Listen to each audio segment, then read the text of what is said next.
Muito bem, estamos de volta para dar continuidade nesse livro lindo, maravilhoso do profeta Jeremias, um livro que chama nós ao arrependimento, né? Eu digo nós porque chamava o povo da sua época, mas chama todos nós para tentarmos a palavra do Senhor, para ouvirmos a voz de Deus e andarmos em seus caminhos.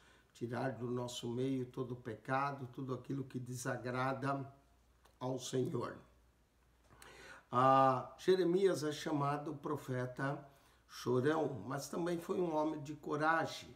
Ele se sensibilizava pelo seu povo, sua voz profética, ou sua mensagem, caiu muitas vezes em ouvidos surdos, ouvidos que não queriam ouvir a palavra de Deus. E isso trazia um sentimento de lamentação de Jeremias pelo seu povo. Ele chorava pelo seu povo, derramava lágrimas. Nós vamos ver agora no capítulo 9 as lágrimas que ele sentia pelo seu povo. Deus ordenou no capítulo 7, verso 16, que ele não clamasse, que ele não orasse mais pelo povo.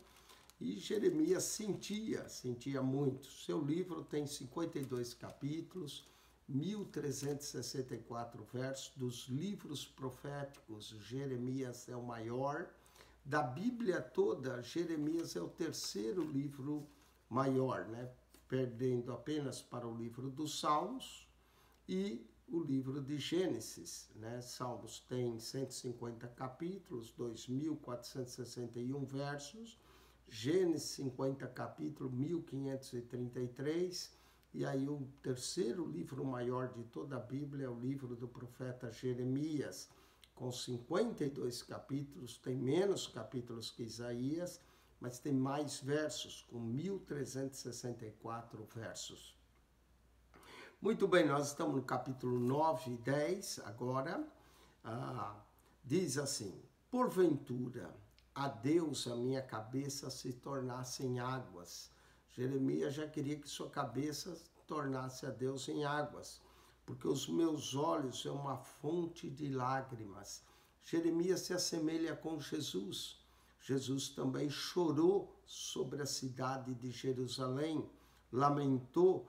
Existe até no Monte das Oliveiras, quando você visitar, chama Flavius Dominius, né? Em latim, Flavius é lágrimas, Dominius é o Senhor, as lágrimas do Senhor, sobre o Monte das Oliveiras, contemplando a cidade de Jerusalém, certamente também vendo a destruição que ele mesmo, Jesus, profetizou, que não ficaria pedra sobre pedra que não fosse derribada.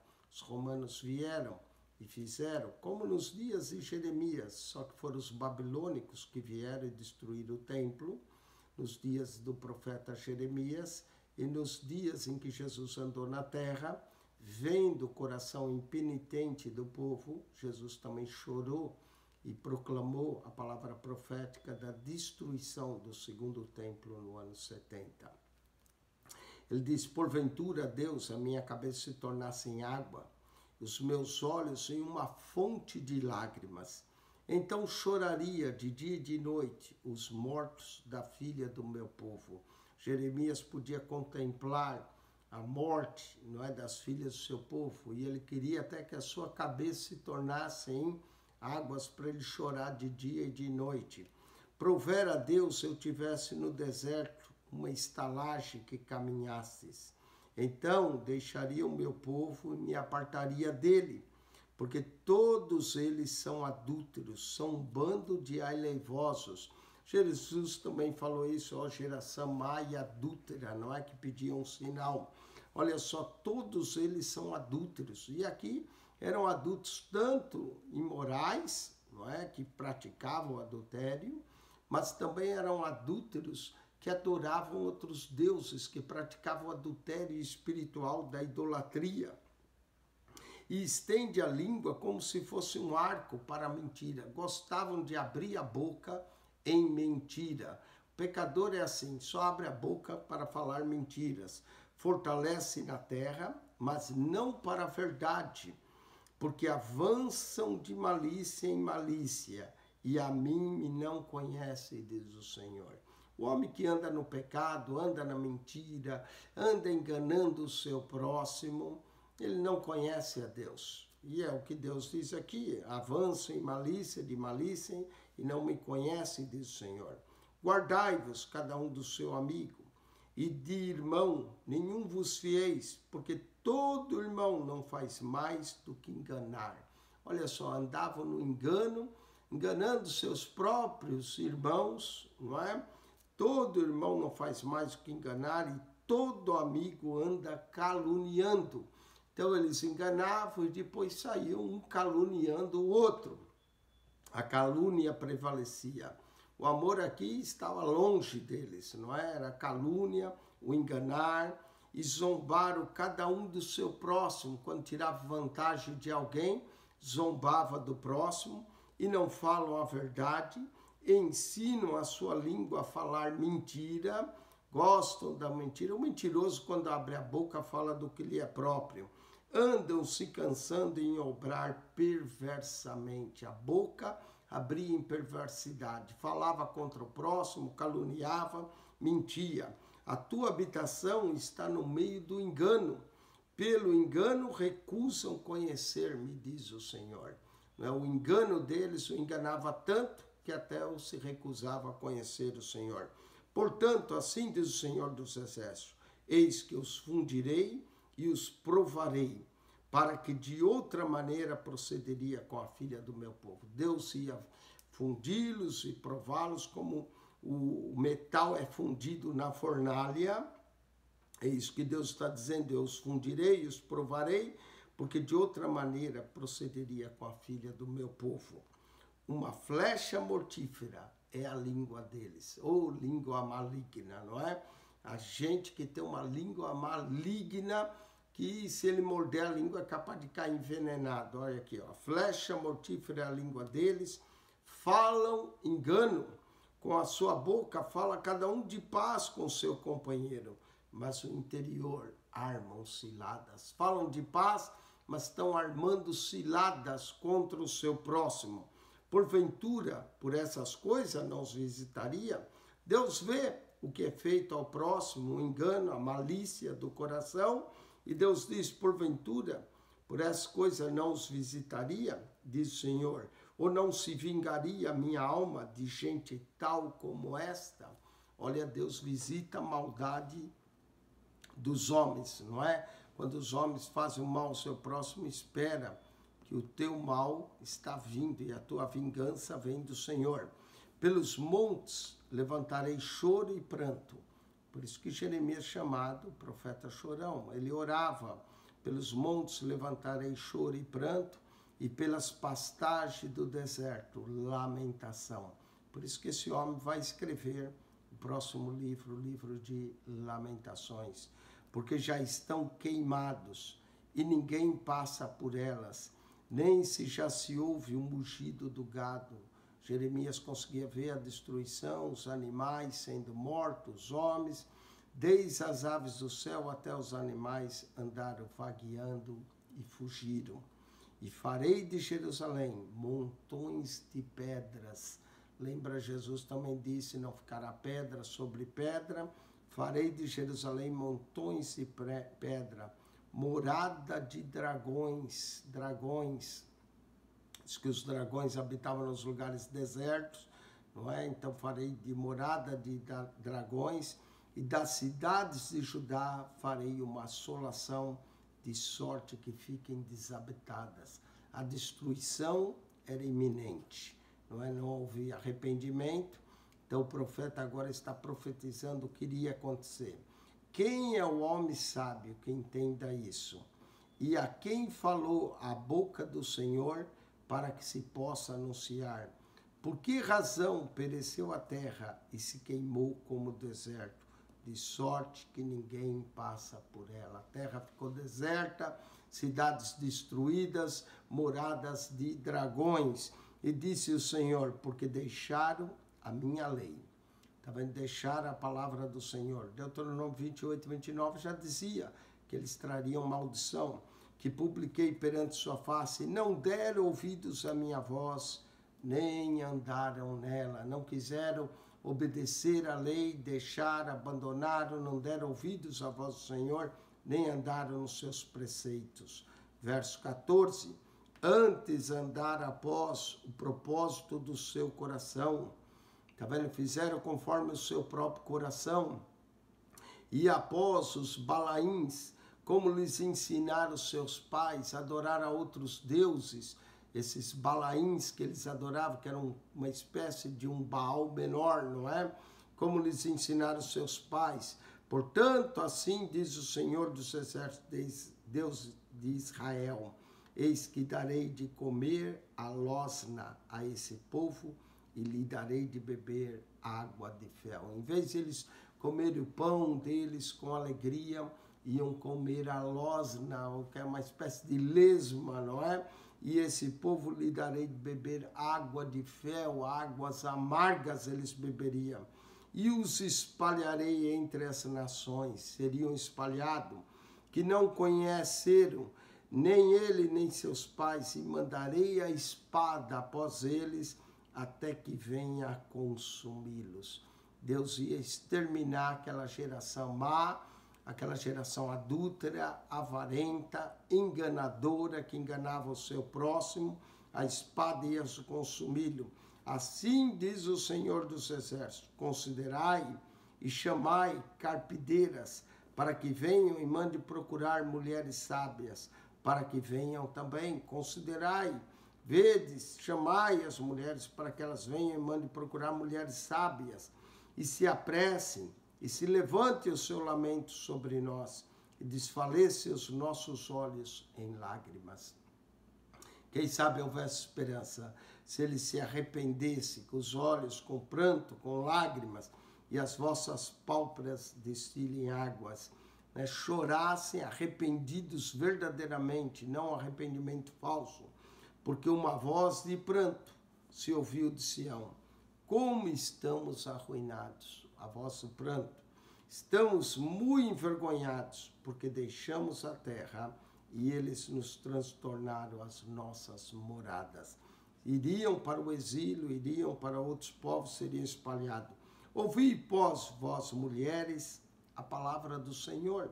Continua chamando a atenção para que ouçam a palavra do Senhor, e os vossos ouvidos recebam a palavra da sua boca. Ensinai o pranto às vossas filhas, e cada uma a sua companheira a lamentação.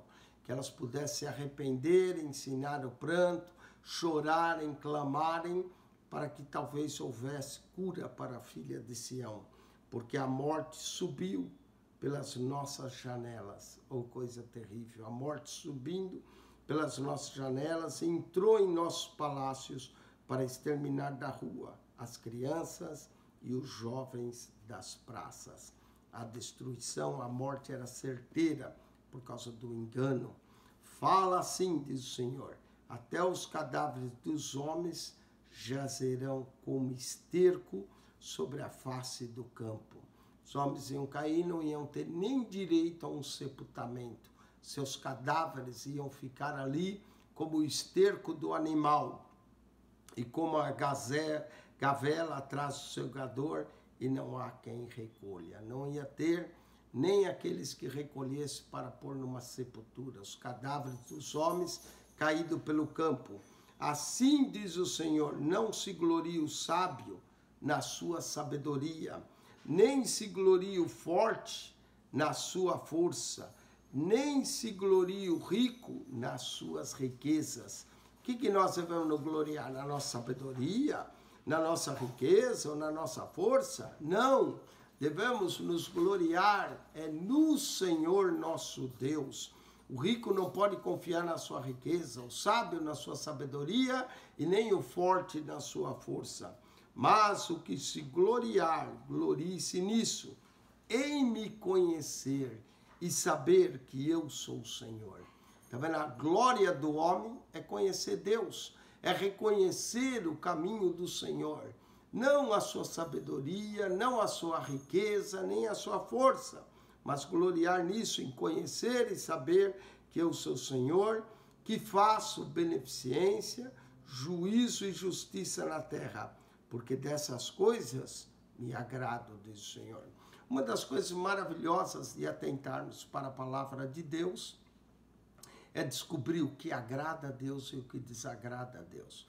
O livro de Jeremias fala claramente: se as pessoas se gloriam na sua sabedoria, ou porque são fortes, ou na sua beleza, ou nas suas riquezas, isso não é gloriar-se. A verdadeira glória do homem é conhecer a Deus, conhecer os caminhos de Deus, conhecer a vontade de Deus, e essas coisas, diz o Senhor, que o agrada. Eis que vem dias, diz o Senhor, em que visitarei a todo circuncidado como o incircunciso. Não adiantava guardar o pacto da circuncisão e não ter nem o ouvido, nem o coração circuncidado. Deus prometia que ia visitar tanto o circuncidado como o incircunciso. Verso 26, ao Egito, e a Judá, e a Edom, e aos filhos de Amon, e a Moabe, e todos os que cortam os cantos do seu cabelo, que habitam no deserto, porque todas as nações são incircuncisas, e toda a casa de Israel é incircuncisa de coração. A casa de Israel era circuncidada nos seus prepúcios, mas era incircuncisa no seu coração. O que Deus quer é um coração circuncidado, ouvidos circuncidados para ouvir a sua voz. Então não adianta guardar o concerto que Deus deu a Abraão da circuncisão e não ter o coração circuncidado. As outras nações que cortavam, né, os cantos, cabelos, os judeus não cortavam, os ortodoxos deixam até hoje, mas essas nações Deus ia visitar, tanto o circuncidado como o incircuncidado. Capítulo 9 assim encerra. Vamos para o capítulo 10, os ídolos e o Senhor. O problema de Israel era exatamente a idolatria e queriam abraçar os ídolos com um braço e o Senhor com o outro. Ouvi palavra que o Senhor vos fala a vós, ó casa de Israel. Assim diz o Senhor: não aprendais o caminho das nações, não vos espanteis com os sinais dos céus, porque com eles se atemorizam as nações. As nações adoravam o exército dos céus, o sol, a lua, e infelizmente Israel aprendeu isso com as nações. Mas Deus está dizendo: não aprendais com o caminho das nações, nem vos espanteis com os sinais dos céus, porque com eles se atemoriza a nação, porque os costumes dos povos são vaidade, seus ídolos eram vão, eram passageiros, pois cortam do bosque um madeiro, obra das mãos do artifício com machado. Faziam lá uma imagem de escultura, e Israel estava aprendendo com essas nações. Com prata e com ouro o enfeitam, com pregos e com martelos o firmam, para que não se mova. Os ídolos não se moviam, não é? Eram ídolos imóveis, enquanto o Senhor se move sobre toda a terra. São como a palmeira, obra torneada, mas não pode falar. Os ídolos tinham boca e não falavam. Necessite de quem os leve, porquanto não pode andar. Tinham pés, mas não andavam. Não tenhais receio deles, pois não pode fazer mal nenhum. Pois não pode fazer mal, nem tampouco podem fazer bem. Os ídolos não fazem mal nem bem. É um pedaço de madeira, pode ser enfeitado com ouro ou prata, mas não faz nada. Temos que temer ao Senhor e servir ao Senhor, não nos prostrar diante de ídolos, de imagens feitas pelas mãos humanas. Ninguém há semelhante a ti, ó Senhor. Tu és grande, e grande é o teu nome em força, o Deus verdadeiro, o Deus poderoso, o Deus que não é carregado por ninguém, mas o Deus que nos carrega em suas mãos. Quem te não temeria a ti, ó Rei das nações? Pois isso só a ti pertence, porquanto entre de todos os sábios das nações, em todo o seu reino, ninguém há semelhante a ti. Deus não pode nem sequer ser comparado a ídolos, não é? Deus, o Rei de todas as nações, ninguém é semelhante a ti. O nome do Senhor é eterno, o nome do Senhor é bendito, o nome do Senhor é admirável, é bom, é grande em poder, o nome do Senhor é excelente, não é? Que ninguém há como ti, mas eles todos se embruteceram, se tornaram loucos. Aqueles que adoram ídolos são loucos, são tolos. Ensino de vaidades é o madeiro. O madeiro da qual eles faziam era pura vaidade. Trazem prata estendida de Tarsis e ouro de Ufaz, trabalho do artifício da mão do fundidor.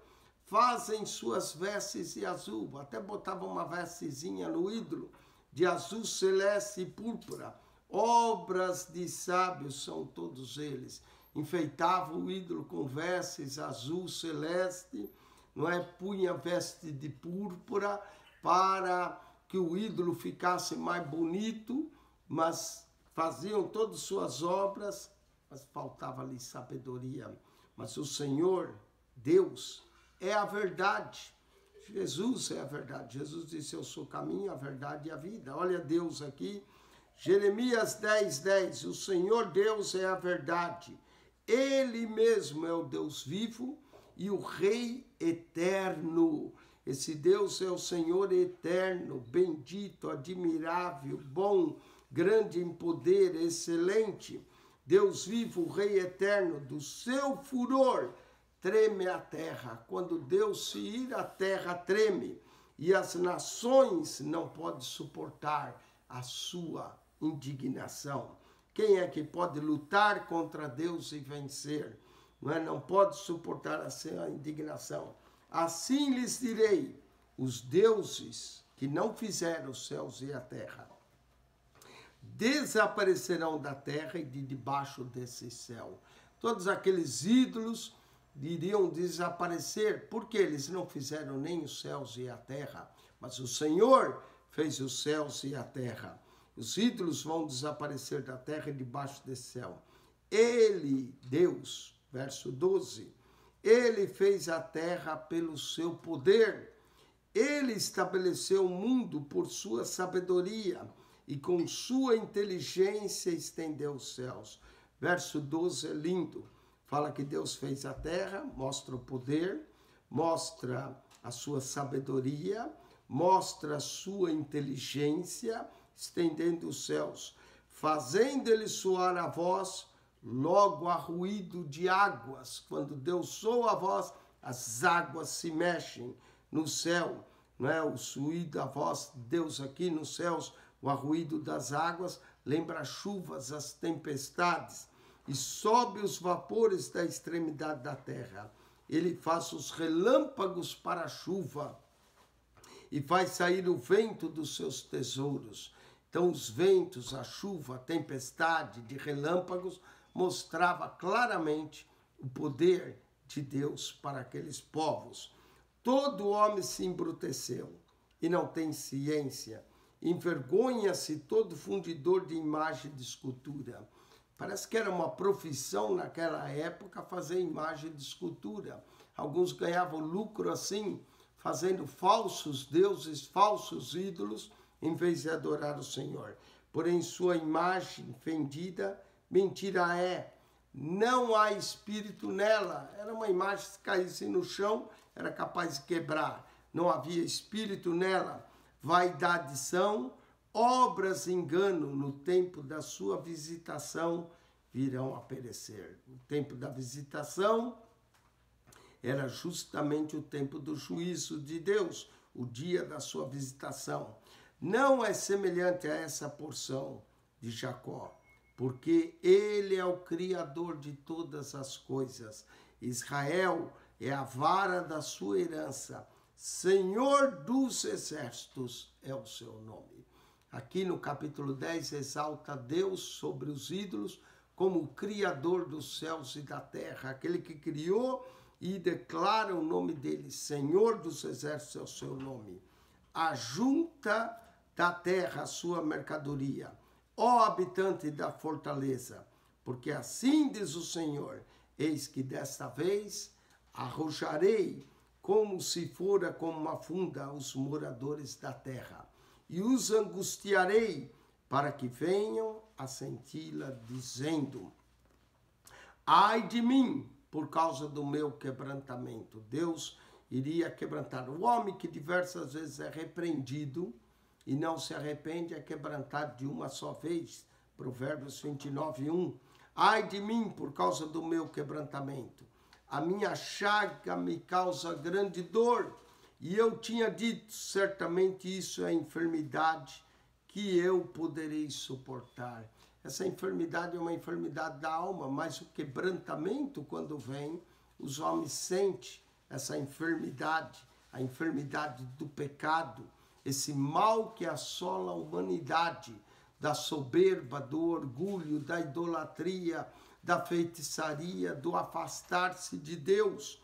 A minha tenda está destruída e todas as minhas cordas se quebraram. Normalmente as tendas tinham cordas, não é? Mas a tenda que é destruída, as cordas se quebram, os meus filhos foram-se de mim e não existe. Ninguém há mais que estenda a minha tenda e que levante as minhas cortinas. As tendas desamparadas, os filhos são levados cativo por causa do pecado, por causa da idolatria. Verso 21, porque os pastores se embruteceram. Aqui os pastores eram os guias do povo, os príncipes, os sacerdotes, os profetas que guiavam o povo, mas tinham se embrutecido. E hoje há também pastores embrutecidos e não buscam o Senhor. Não buscam o Senhor, buscam a sua própria vaidade, por isso não prosperam. E todos os seus gados se espalharam. Né? Os pastores aqui eram os pastores dos animais, mas se embruteceram, seus gados se espalharam, não prosperaram. Eis que vem uma voz de fama, grande tumulto da terra do norte. Olha quantas vezes Jeremias está falando do exército que vem do norte, da panela fervente do norte. Eis que vem uma voz de fama, grande tumulto da terra do norte, para fazer das cidades de Judá uma assolação e uma morada de dragões. A palavra dragões aparece várias vezes aqui, nós já vimos, então no capítulo 10, ele menciona que a cidade assolada, a cidade deserta, seria morada de dragões. Muita gente diz que o dragão é uma figura mitológica, mas a grande verdade é que talvez já houve mesmo, para ele mencionar tanto. Ou, dessa forma, mesmo sendo mitológica, dragões é uma das representações de Satanás, cidade deserta, morada de dragões. Eu sei, ó Senhor, que não é do homem o seu caminho, nem do homem que caminha o dirigir os seus passos. Quem dirige os passos do homem é o Senhor. Não é do homem próprio dirigir o seu caminho. Jeremias diz, eu sei, ó Senhor, que não é do homem o seu caminho, nem do homem que caminha o dirigir os seus passos. Verso 24 do capítulo 10. Castiga-me, ó Senhor, mas com medida, não na tua ira. Que Deus possa nos castigar e às vezes com uma medida, uma correçãozinha. Não na ira, porque na ira nós somos destruídos. Castiga-me, ó Senhor, mas com medida, não na tua ira, para que me não reduzas a nada. Se Deus se ira, nós somos reduzidos a nada, porque o Senhor é como um fogo consumidor. Mas se Ele nos castiga na medida, para apenas corrigir os nossos passos, aí sim é bênção. O homem que de Deus ama a correção do Senhor, quando ela vem, castiga-me, mas com medida, não na tua ira, para que não me reduzas a nada. Derrama a tua indignação sobre as nações que te não conhecem e sobre as gerações que não invocam o teu nome. Então, que a ira de Deus se derrame sobre essas nações que não conhecem, nem que invocam o seu nome, porque devorar a Jacó, não é? Devorar a Jacó, ou seja, a Babilônia veio, devorou a Jacó, devoraram e consumiram e assolaram a sua morada. Você nota quantas vezes o profeta fala em assolação, destruição, que foi o que aconteceu. E tudo isso aconteceu por causa do pecado. O pecado é uma desolação, traz assolação na vida das pessoas, é uma enfermidade incurável, que o único que cura essa enfermidade do pecado é Jesus, nosso Senhor e Salvador. Capítulo 11, nós vamos ver o pacto violado, e o capítulo 12, eles vão conspirar contra Jeremias, não é? Nós vemos que aqui o profeta está cada vez mais sendo apertado. Eles não queriam ser repreendidos, eles queriam continuar em seus caminhos. Que Deus tenha misericórdia de nós, que nós possamos amar a correção do Senhor e nos desviarmos de nossos caminhos e atentar para o caminho do Senhor. Quem esteve convosco, mais uma vez, pastor Eugênio Piacentini, nós voltamos para comentar o capítulo 11 e 12. Deus te abençoe, que a graça de nosso Senhor e Salvador Jesus Cristo seja contigo, o amor de Deus, nosso Pai, e a comunhão do Espírito Santo de Deus. Amém e amém.